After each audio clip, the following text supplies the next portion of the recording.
State the restricted values. The restricted values are the numbers that make the denominator equal to 0.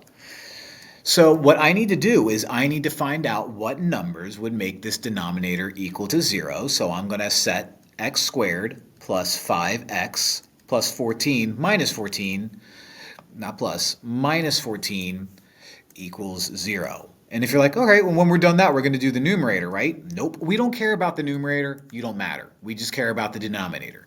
So this guy is a quadratic, so let's see if we can come up with two numbers that add up to 5 and multiply out to negative 14. So if it multiplies out to negative 14, you're going to have a positive and a negative.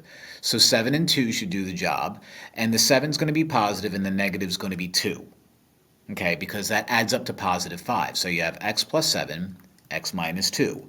Now this is the zero product property. So each factor is going to be equal to 0. So x plus 7 equals 0, x minus 2 equals 0, subtract 7, x equals negative 7, add 2 over here, add 2 over here, x equals 2. So my restricted values are going to be negative 7 and 2.